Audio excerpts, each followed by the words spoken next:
Welcome back. This is Overcoming Church Hurt. If you've been listening to my previous videos, you've picked up on a constant theme: the right people at the right time.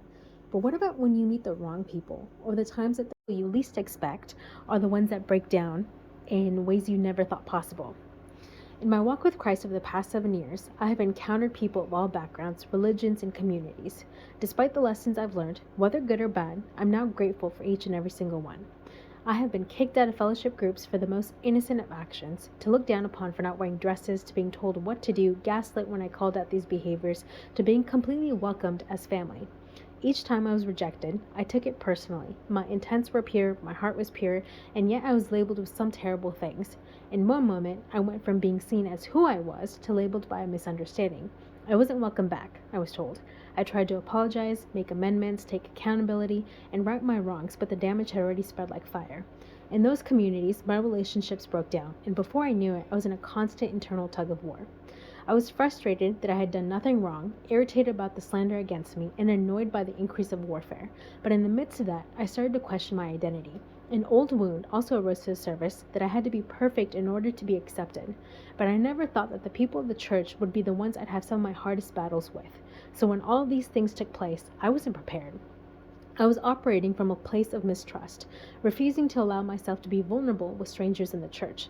And God had to break that down, because all that does is prevent you from receiving whatever God is doing in the background. Still don't believe me? Make a fist. Now hold that position. If I were to hand you a gift right now, can you receive it if your hand is fisted? No, right? So when I was operating in that rejection, God was bringing new community, new tribes, and yet I was wary of them. I refused to accept the God within them because of the past. I refused to give them an opportunity because of the fear of rejection. See, that fear of rejection will hold you back in places you were never meant to travel, and it will rob you of everything that God has for you.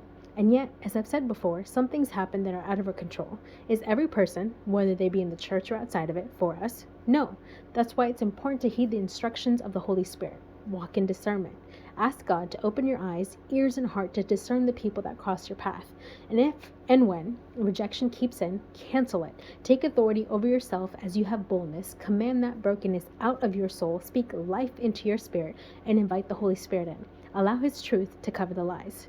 I'd also like to add, the enemy destroys relationships. People are not the problem, but it is the spirits operating behind them that influence their behaviors. So do not allow offense or bitterness to operate within your sphere.